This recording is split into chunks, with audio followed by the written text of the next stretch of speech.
Welcome. If you're a woman who has a sense that there's more out there for you, you're in the right place. I'm Whitney Baker, host of the Electric Ideas podcast. Somewhere along the line of work and kids, life carried on, but I lost track of my truth.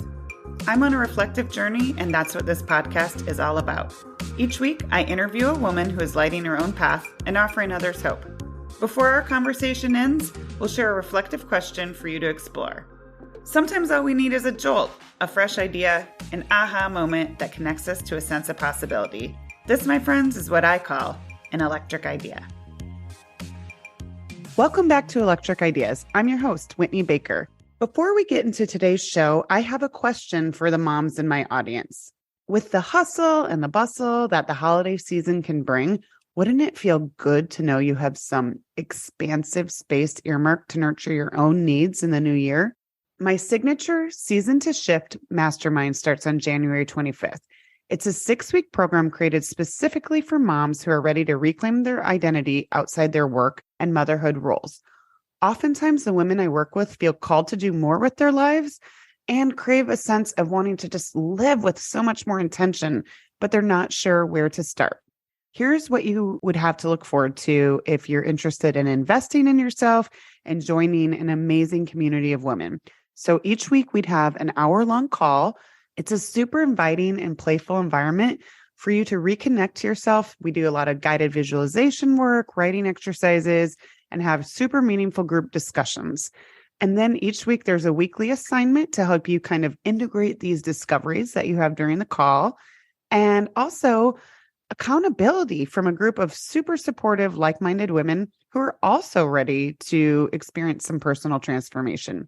This program was developed because many years ago, I went through my own liminal space where I felt like I'd shut the door on a big part of my identity, but I just felt stuck and stagnant. Like I knew there was more out there for me and I had so much more to give, but I just could not get myself to move forward. I don't want other moms to suffer in the same way. If you're interested, visit my website. It's myelectricideas.com/mastermind/ for all the details. Or you're welcome to email me at whitney@myelectricideas.com with any questions. Okay, on to the show. Our guest today is Monica Packer. Monica says life is too short to be hell-bent on perfection or lost in procrastination, but our souls crave progress. Monica created her About Progress community to help guide women through coaching and her podcasts to do exactly this, to adopt progress over perfection. She's been at this for a long time, and one of the topics she's known really well for is habit formation. So I know you're going to love this conversation. Let's get into it. Monica, welcome to the show. Thank you so much for having me. It is my pleasure. I'm so excited to chat because we all know the new year is looming, and it's this time when we're all thinking about habits and maybe even some changes we want to invite in. Let's start here. Why is it so hard for women to create habits that stick? So I have like an hour-long answer to that question.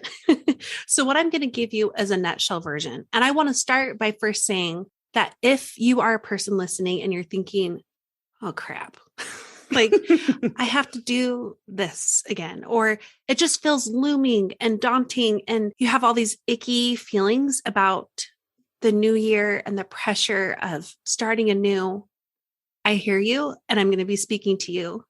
And also, if you love the new year and you're like a January joiner every January, I'm also speaking to you because that excitement is so wonderful. But the problem with it is it's fleeting.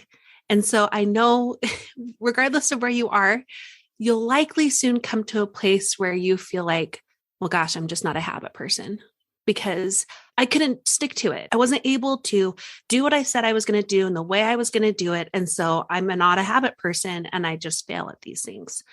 And been there, done that across the board. That is 100% my history across that spectrum. And it's actually the story of every woman I've talked to some capacity. There might be some areas of their lives where they're like, I've got the habits. Like I've got those down. I can show up. I can show up for my family. I can show up for my work. I can show up for my community and the habits I need to be doing a good job for those responsibilities. But I also, there's always going to be one area, right? Or several where you're like, I'm just not showing up. And you do not have the history that helps you have confidence in yourself that you can form habits in that area. For me personally, that was having my own supportive habits. I was a straight arrow, totally stereotypical perfectionist the first 20 years of my life. And then I crashed and burned. And then I was the underachieving perfectionist for 10 years, where I stayed on the sidelines of my life. And it was because I thought the only way to change, including installing habits in my life, was through an all or nothing model. And I had paid such a steep price for that all or nothing model when I hit my early 20s and crashed and burned. I was like, I can't do that. I can't do that. But then, I found out I was still crashing and burning, not being supported in myself, not knowing myself, not having the stable day-to-day habits that also supported that too. And I had to learn a new way. So let's start with that.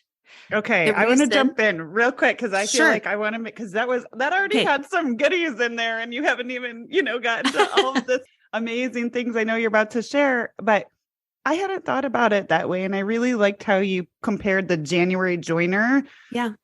But there are a lot of women in the audience that, and I hope we address this, that I feel like the year end can bring this feeling of less than. Oh, like sure. I didn't get enough done, almost regret and anxiety, like, oh my gosh. And so I love that you're acknowledging this spectrum of how we're even approaching habits. And I also like that distinction. I just want to echo it back to you because I think it's important for listeners.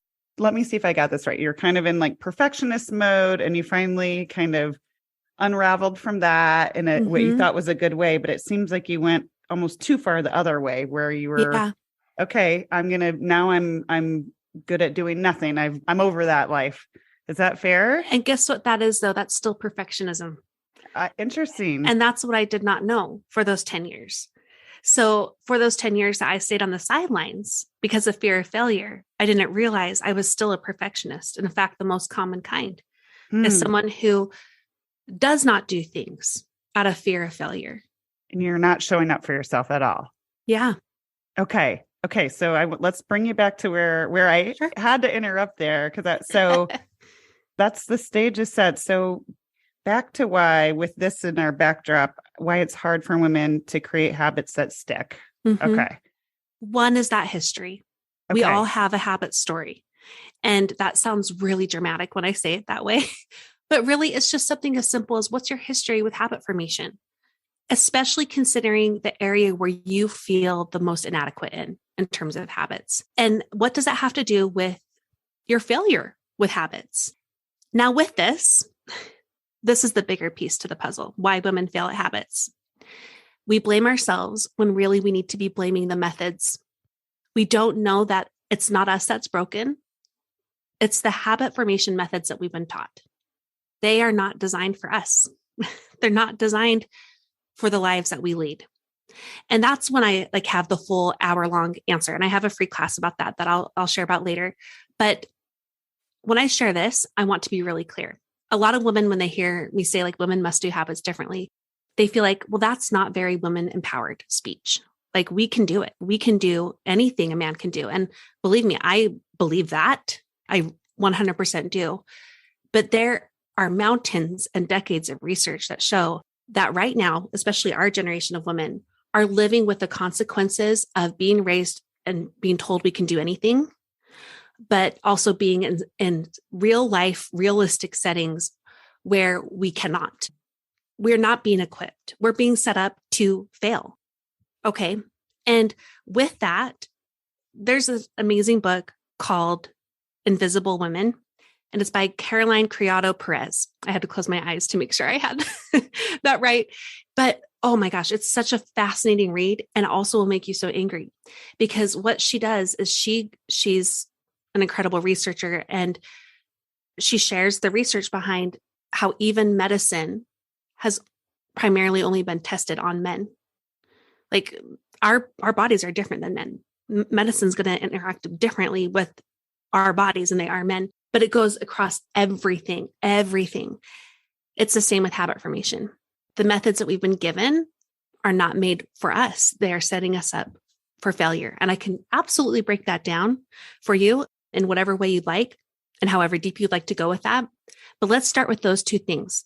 Those factors are why women struggle to create habits that stick. They have a story that created this identity in themselves of failing at habits in at least one area of their life that matters to them. But they've also been neglecting throughout this story the fact that they have been set up to fail with the methods they've been given. Can you give us an example of a habit formation strategy, for lack of a better word, that maybe feels universal, but isn't something that you feel like really actually supports women where they need it? Yeah. But I'm going to do that by asking you a question.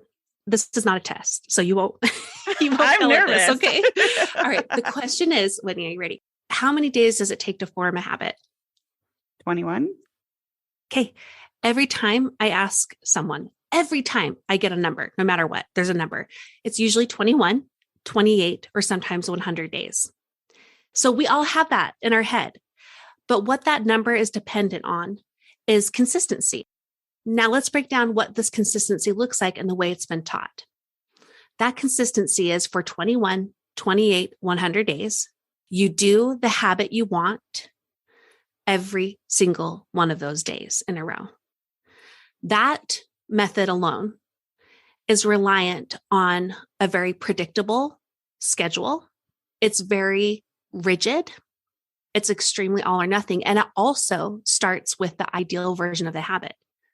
So a lot of women are actually starting with routines instead of habits because they think, well, so what I'm going to do for the next 21 days is I'm going to have my new morning routine.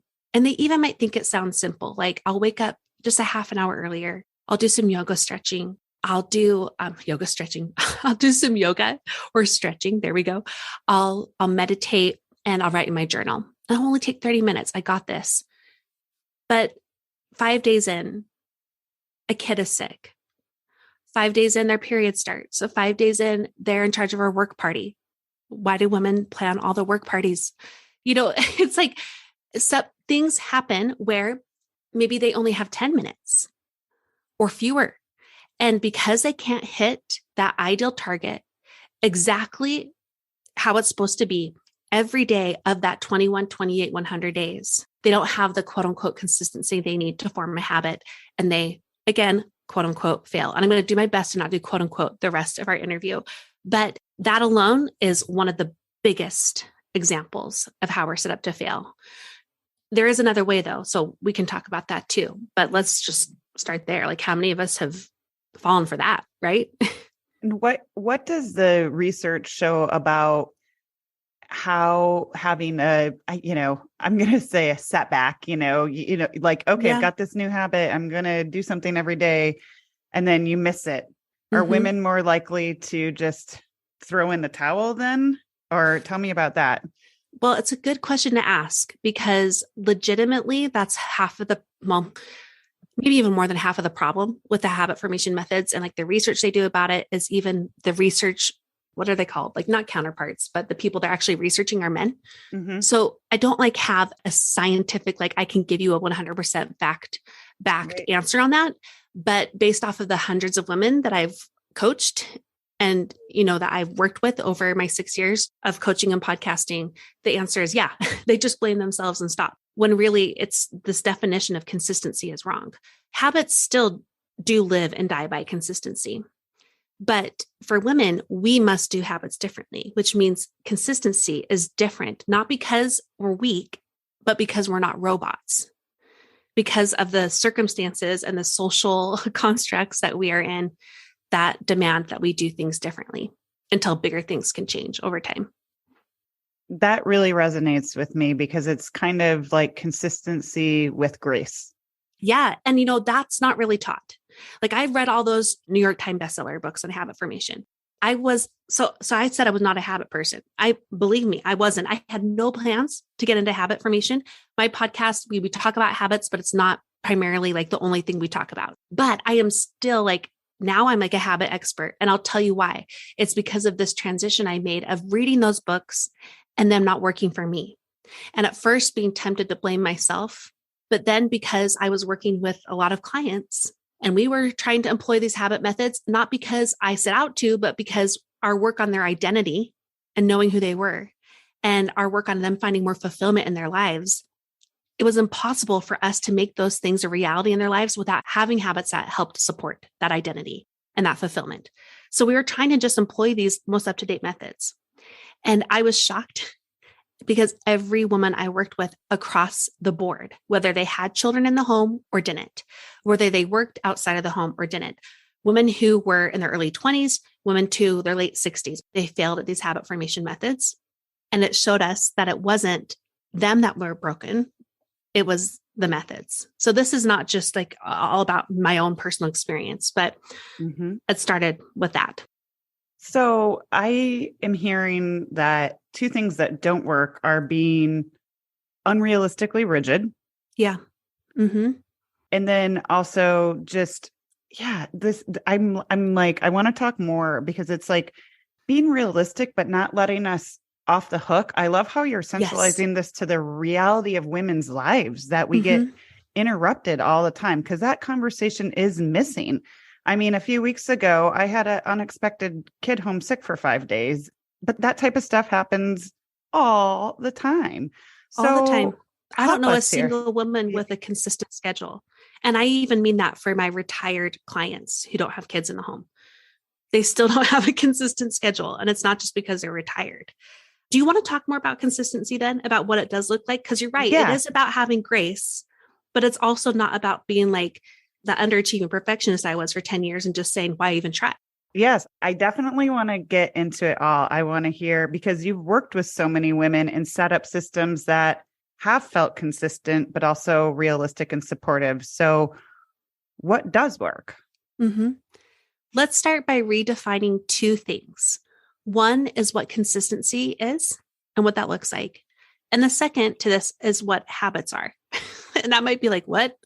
But bear with me. We'll get to that one. Let's start with consistency. As I said earlier, habits do still live and die by consistency, but it's not in the way we've been taught.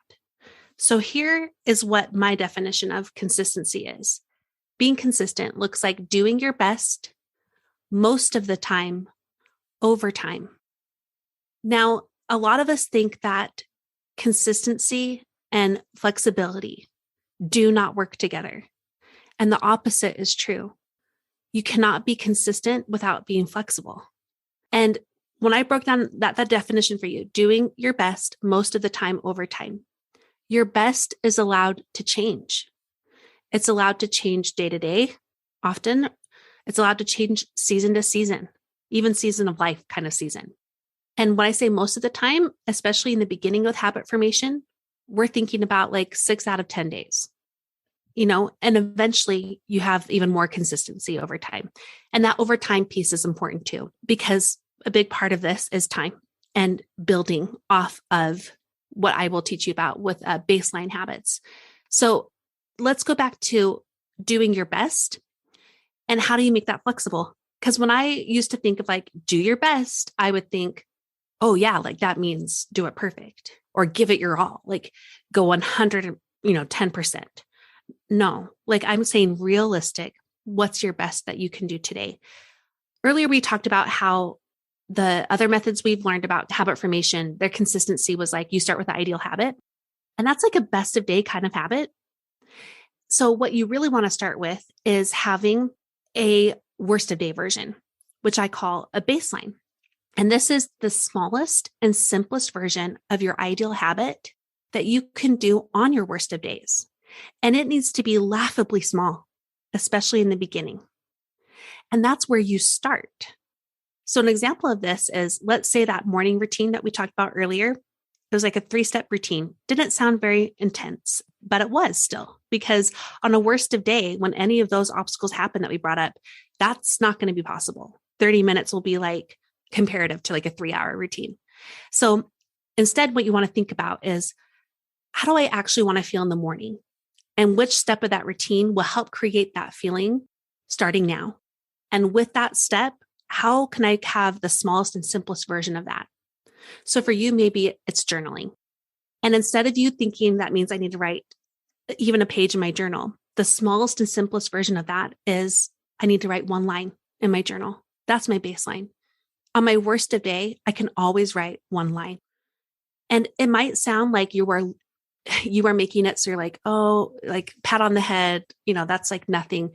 But this is where the research does kick in. Having a consistent baseline is what helps you actually build up faster and more sustainably to your bigger ideal than starting with the ideal.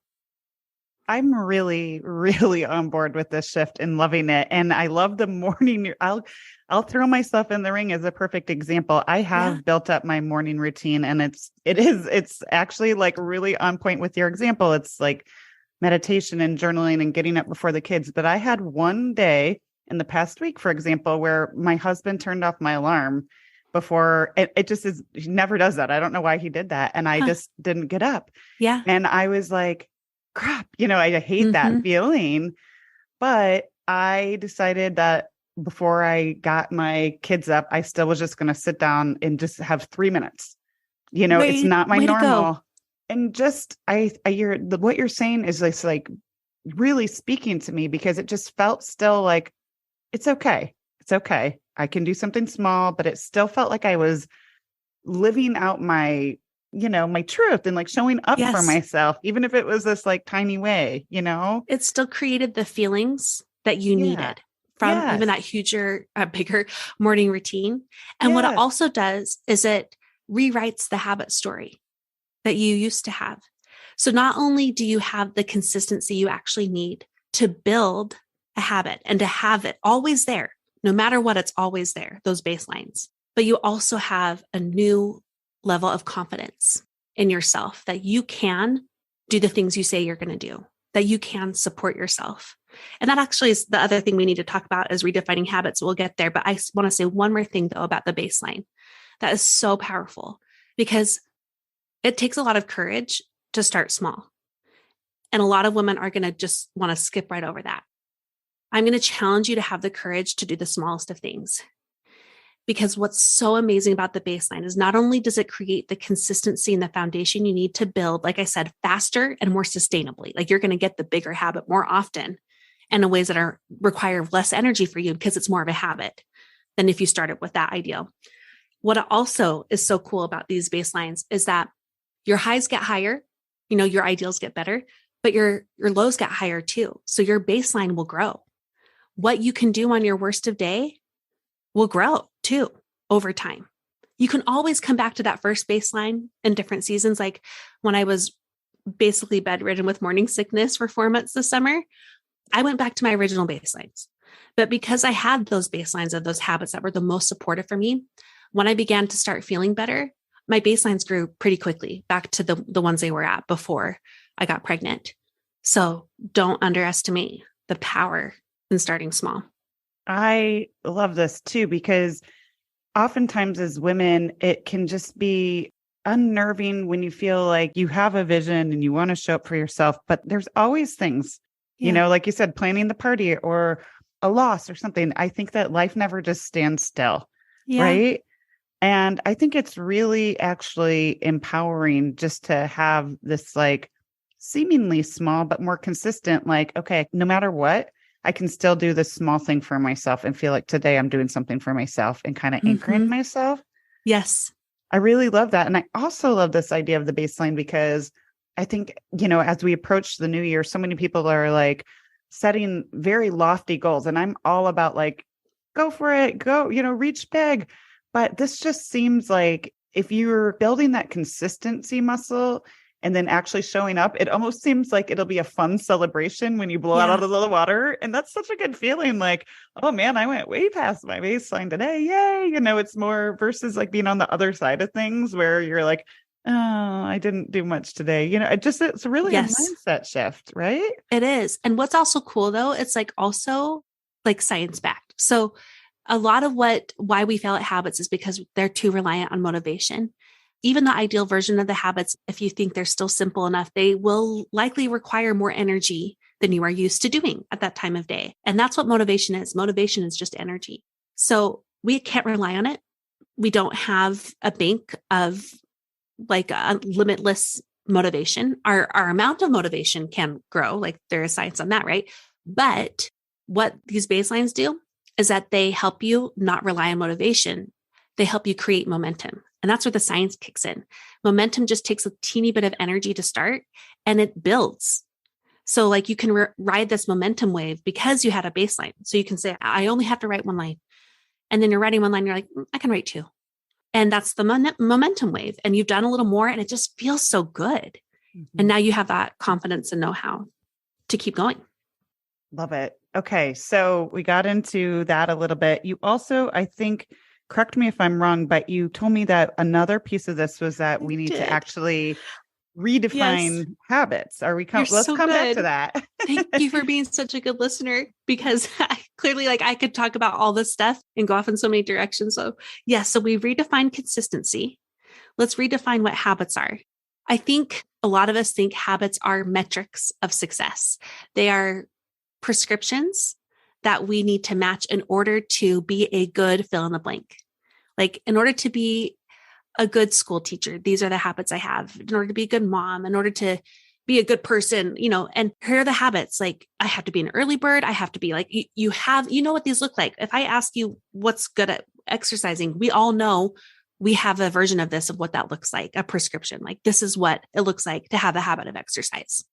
We need to fix how we're looking at habits. They are not balls and chains that we need to drag around to prove our existence and our value and our roles and our responsibilities, that we are doing a good enough job in those things. They're not balls and chains. The only thing habits are for are to be there to support us. That means habits are designed to be subjective to my life, not yours, to my wants, my needs. They also will be designed to be seasonal. Like what's actually happening and realistic in my life right now. I might want that ideal, but is that going to work for me? And I know because I'm going to have a newborn in January, that's something I'm going to be face to face with, right? Is being like, okay, seasonally, what are habits that can support me? And the final one is habits are flexible, which we already talked a bunch about. And that alone is a huge shift for women. To be able to view habits differently and what they are and what they're for will help you better form them, because you have the license to make them fit you and your life, which is a whole lot different than dragging around those balls and chains. Yes. So tell us more. Do you have a process for actually thinking about, because I love how you were saying this habit supporting us, and it really is ringing true for me. Tell me about seasonally, what's a process someone might go through to kind of evaluate what habits they want to prioritize, or how many habits they can focus on at once? Just, do you have a little bit of a routine or structure that women could lean into there? So what I actually would do with women is first start with back to where we began this conversation, is before they even work on us, seasonally, and trying to almost like have an audit of like, what's going to be happening this season? What do I want to do? We actually need to start with your habit story. And I know that will seem so like, oh, I don't want to do that. But if you haven't done that work yet, and if you haven't learned how to do habits differently yet, then having like a process to come into a season won't be as helpful for you. So that's where I have a course called the Sticky Habit Method. And that's what I help walk them through. But now let's say you've done that. Like you've worked on your habit story, you've redefined habits, you've identified, what's going on. And now you're like, I'm ready to actually get started. You do still cast a vision. You cast a vision of where you want to be with a very specific time of day that you want to focus it on. We're not doing all day habits in the beginning. I mean, that can be part of casting a vision, is saying, ideally, this is the best kind of day that will help support me in this season. And you cast a vision of that. Then what you need to do is you break it down. And this is where I would actually tell women to start with the feelings they want during a certain time of day of the ideal version. And for women, we need to work on controlling the controllables, which for us is largely the bookends of our days, the mornings and the nights. I told you I've transitioned to now being a total habit person. If you saw my life though, you would not see a regimented robot. Okay. You would see a lot of flexibility, but you will see me in the mornings and the nights doing those routines. Now they're full routines, not just like one habit, right? But we start with one, but that support me. So with those times of days, though, whether it's morning or night, where I would encourage you to start is you want to think about, how do I want to feel in the morning? What will help me show up to this season? I want to feel peaceful. I want to feel energized. I want to feel connected. And then what you do is you say, what habits would help create those feelings for me? And this helps you jump past the prescriptions, because those are so entrenched in our psyches, right? That we'd be like, these are the habits I should have. But instead, you're starting with like, what's my ideal of what would support me during the season? And then we break it down to a time of day and you say, what do I want to feel? Then you can more intuitively come up with, these are the habits that help me feel these things. And then we go to what's the baseline version of where you can start and where you can always fall back to of just one of those habits during that time of day. And here's actually, I forgot to mention this, which is so cool. For a new season, we talked about the whole 21, 28, 100 day thing. When you start with baselines, you can form a habit in just a few days. You don't need to hit those bigger metrics of perfect rigidity, consistency, that kind of version. And you can also start with more than one, as long as they are small and simple enough. So you can have a habit you're working on for the morning to support you, and a habit in the evening, or maybe at lunchtime, because that's where you need the most support. And I feel like that's a good breakdown for them. So I don't know if you want me to recap that, but maybe I'll just do it really quick. Cast a vision of the ideal, narrow it down to a time of day. Ask yourself, how do I want to feel during that time of day? Decide a habit, come up with the baseline version of it. And that's where you start. Beautiful. I could talk about this we're going to have you back on the show very soon, because I feel like there's so much depth in this conversation. We covered a lot of ground. I just, I want to ask, just want to give you a chance. Is there anything else that's bubbling up as we're thinking about, specifically in this unique time where we're coming to a year end? We're coming to a seasonal shift for many people. And it's just a time when life is full. Is there anything else that's bubbling up that you want women just to like keep in mind in general, that as they're thinking and hopefully thinking in new ways about habit formation? I'll tell you, the biggest transformation I've experienced is that I feel like I can show up now. I can show up for myself, but also my roles and my responsibilities far better than I did when I was not supporting myself with habits, but also when I was following the all or nothing perfectionistic model. The reason why my life began to change 7 years ago was because I had a series of really bad moments as a mom where I realized I was not showing up in the ways that I wanted to. But it was all with such good intentions. Like I had lost myself to my roles and responsibilities in my pursuit of trying to be a good mom, which for me, that's, the main role and responsibility I was carrying at that time.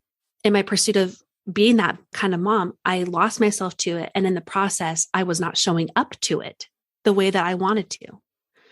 And this work on leaning into progress over perfection has changed my life. And it started with beginning to better understand who I am. I didn't start with habit formation, goals, day planning, any of that. It actually started with just trying to figure out, who am I and how can I prioritize fulfillment in my life? And if that's where you are right now, I want to give you permission to not focus on habits and goals in the new year. That came along for the ride later, only because I got to a plateau where I wasn't able to develop or grow as much within my identity and fulfillment because my life wasn't supporting those things as much as they needed to, right? And then that's when I became a habit person, and who knew, right? But if you are back to where I was 7 years ago, I want to give you full permission to make the only thing you're focusing on this year personally for yourself is to try to answer those two questions. Who am I and what matters to me? And trying to make room for that, even in the smallest of moments, whether it's listening to a Harry Styles song that you love while you're making dinner, or bringing a dish to the work event that makes you excited and maybe nobody else will like. It's the smallest of things that we can insert ourselves. And that's what I want women to do.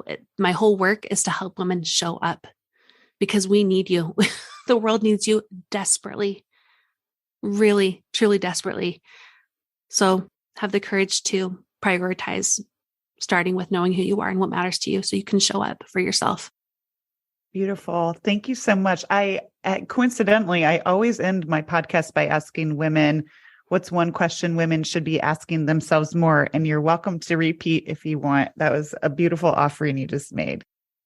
So I'm trying to figure out, how do I word that as a question? Oh yeah. The two questions, right? Yeah. Who am I? What matters to me? Get still and answer those questions if you can. And if not, there's ways to figure that out. And that's right. I invite you to my community because that's what we do a lot of work in. Amazing. I know that your podcast is fabulous. I'm Thank sure you, your Whitney. community is wonderful. I know my listenership would benefit from connecting with you. So please tell us where we can find more.